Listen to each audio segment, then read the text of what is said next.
السلام علیکم ورحمۃ اللہ وبرکاتہ۔ عزیزان گرامی، آج ہم ذکر کرتے ہیں درود پاک کی 7 فضیلتوں کا۔ وہ 7 فضیلتیں کون کون سی ہیں ملاحظہ فرما لیجیے گا، میں آپ کے سامنے پیش کر رہا ہوں۔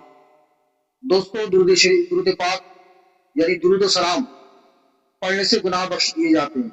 نمبر 2، درود و سلام پڑھنے سے تھوڑی ہوئی چیز یاد آ جاتی ہے۔ نمبر 3، درود و سلام پڑھنے سے محتاجی دور ہوتی ہے۔ نمبر 4، درود و سلام پڑھنے سے بدبختی دور ہوتی ہے۔ نمبر 5، درود و سلام پڑھنے سے نبی کریم صلی اللہ علیہ وسلم کا محبوب ہو جاتا ہے وہ شخص جو درود و سلام پڑھتا ہے۔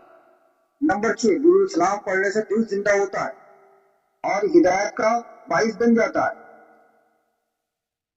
اور نمبر 7، درود و سلام پڑھنے سے تندرستی کے لیے صدقے کا قائم مقام ہو جاتا ہے۔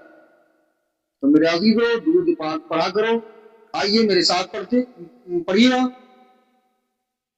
اعوذ باللہ من الشیطان الرجیم، بسم اللہ الرحمن الرحیم، ان اللہ وملائکتہ یصلون علی النبی یا ایھا الذین آمنوا صلوا علیہ وسلموا تسلیما۔